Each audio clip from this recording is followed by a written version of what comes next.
kumufata niba ari mu mahanga hari gukorana na Interpol n'igihe Interpol ibereyeho na mu gitondo namenye harabandika ngo arahari. Ishimwe Dieudonné wamamaye cyane nka Prince Kid yafatiwe muri Amerika. Ubu niyo nkuru igezweho, niyo nkuru iri guca ibintu ku mbuga nkoranyambaga. Nyuma y'igihe akoze ubukwe agahita ava mu Rwanda, amezi yarabaye menshi nta n'umuza w'uyu mugabo washakishwaga n'ubutabera bw'u Rwanda aherereye. Gusa kuri ubu amakuru ahari aravuga ko Ishimwe Dieudonné cyangwa se Prince Kid w'imyaka 38 wari uri gushakishwa n'ubutabera bw'u Rwanda yafatiwe mu mujyi wa Fort Worth muri Leta Zunze Ubumwe za Amerika, nk'uko byatangajwe n'ibiro bishinzwe abinjira n'abasohoka muri Amerika. Ubu niba batanze impapuro zo kumufata se bagahora na polisi, umuntu arashakishwa ntaho yagiye ari yaranje akajya yihisha ariko rimwe na rimwe wenda twaye imodoka polisi kamuhagarika bakamwaka idanite bagashyira muri mashini bagasanga yungu afite n'impapuro zimufata akaba aramujyanye. Abantu benshi ku mbuga nkoranyambaga bakomeje kugaragaza amarangamutima y'agahinda n'umubabaro kubera ifatwa ry'uyu mugabo Prince Kid. Bamwe bati yarenganye, n'abandi bati niba hari n'ibyo ashinjwa ntagirirwa imbabazi, abandi nabo bati yagambaniwe. Hari n'abari kujya kure bagakomoza no ku mugore we Iradukunda Elisa batubuse arabahata umugabo wari muri gereza. Benshi mu by'ukuri babajwe cyane n'iyi nkuru. Ahubwo se udukurikiye iyi nkuru y'ifatwa rya Prince Kid bayakiriye nawe birakubabaje? Tubwire muri komenti. Ariko se ubundi byagenze bite ngo uyu mugabo wa Miss Iradukunda Elisa wari umaze iminsi yaraburiwe irengero ngo afatwe? Mu by'ukuri yafashwe ate kandi yafashwe nande? Byagenze bite mu by'ukuri? Dore operasiyo yose yo gufata uyu mugabo uko yagenze. Gusa mbere yuko nkomeza ibuka kureba aho hasi ahanditse subscribe ukandeho kugira ngo utazacikwa n'ibiganiro byacu kandi byiza tukugezaho umunsi ku munsi. Njye wumva nitwa King Send, ngwaye ikaze. Nibyo Prince Kid yafashwe, ariko mbere yuko nkubwira operasiyo yose yo kumufata uko yagenze, reka mbanze nkwibutsa ibi bintu. Byose byatangiye ku itariki 13 Ukwakira umwaka w'2023 ubwo urukiko rukuru rwakatiraga Ishimwe Dieudonné uzwi nka Prince Kid igifungo cy'imyaka 5 mu rubanza. Ubushinjacyaha bwari bwajuririye icyemezo cy'urukiko rwisumbuye rwa Nyarugenge rwari rwamugize umwere ku itariki 2 Ukuboza umwaka w'2022. Urukiko rukuru rwahamije Ishimwe Dieudonné uzwi nka Prince Kid ibyaha byo gukoresha undi mibonano mpuzabitsina ku gahato no gusaba cyangwa gukora ishimishamubiri rishingiye ku gitsina. Ishimwe yari yashyikirijwe impapuro zimusaba kwitaba nyuma y'icyemezo cyo kumuta muri yombi cyatanzwe na guverinoma y'igihugu cye, nk'uko abayobozi ba ICE babitangaje. Abayobozi ba ICE rero bakomeza bavuga ko ubushinjacyaha bw'u Rwanda bwatanze icyemezo cyo kumuta muri yombi ku itariki 29 Ukwakira umwaka w'2024 kuva yakora ubukwe agahita ava mu Rwanda. Benshi ntibari bazi irengero rye, ntibari bazi aho aherereye, ntibari bazi yewe n'akazi yaba akora ndetse n'igihugu yaba arimo. Nyamara Ishimwe Dieudonné cyangwa se Prince Kid yari atuye i Fort Worth muri Leta Zunze Ubumwe za Amerika. Nubwo nta byangombwa yari afite byemewe byo kuhatura, gusa ngo yari yarinjiye muri Amerika mu buryo bwemewe n'amategeko. Uyu mugabo yatawe muri yombi bigizwemo uruhare n'amakuru yatanzwe na FBI mu rwego rw'iperereza rwa Leta Zunze Ubumwe za Amerika. Ikigo cya ICE cyavuze ko Ishimwe Dieudonné aba yagumye mu maboko yabo mu gihe agitegerejwe icyakorwa. Ubwo mu byumvikana ari kurebwa niba yaba afungiye aho muri Leta Zunze Ubumwe za Amerika cyangwa se yashyikirizwa u Rwanda akaza gukurikiranwaho ibyaha ashinjwa.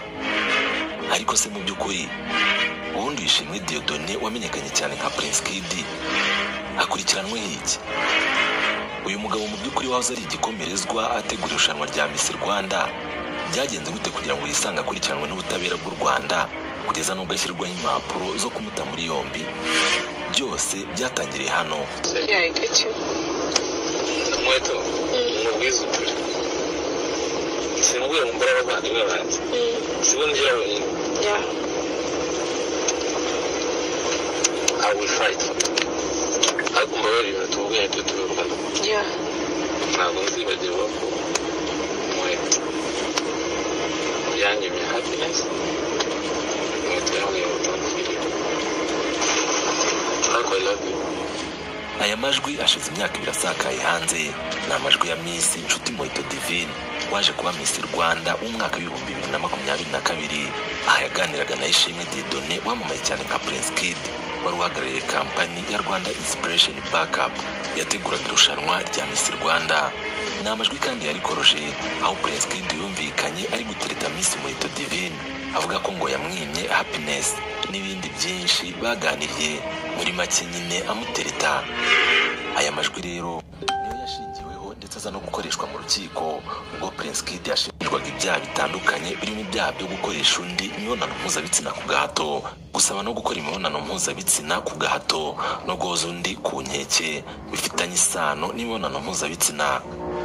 mu kwezi kwa 12 umwaka w'2022 nibwo Ishimwe Dieudonné cyangwa se Prince Kid yagizwe umwere n'urukiko rukuru rwisumbuye rwa Nyarugenge.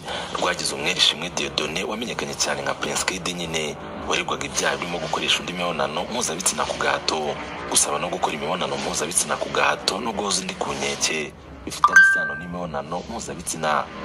gusa ibi byari birangiriye aha kuko mu mwaka w'2023 ubushinjacyaha bwarajuriye Prince Kid yongera gusubizwa mu nkiko ndetse ku itariki 13 z'ukwezi kwa 10 umwaka w'2023 Prince Kid yongeye gukatirwa imyaka 5 anacibwa n'ihazabu ya miliyoni 2 z'amafaranga y'u Rwanda.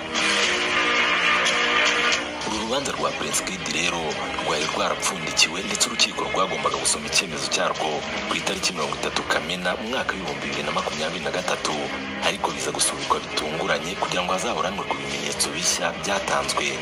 ibimenyetso bishya rero byagombaga kuburanwaho tariki ya 14 Nyakanga mu mwaka w'2023 ariko nabwo urubanza ruza gusubikwa nyuma y'uko uregwa Prince Kid n'abanyamategeko be bamwunganiraga bagaragarije urukiko ko bafite inzitizi zishingiye ku kimenyetso gishya cy'amajwi cyatanze n'ubushinjacyaha ndetse n'inyandiko isobanura iby'aya majwi.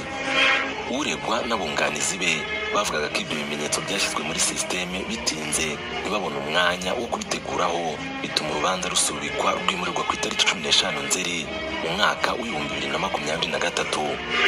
Prince Kid yitabye urukiko nyuma y'ibyumweru 2 akoze ubukwe na Miss Elisa Iradukunda witabiriye irushanwa rya Miss Rwanda mu mwaka w'2017 ndetse akanaryegukana.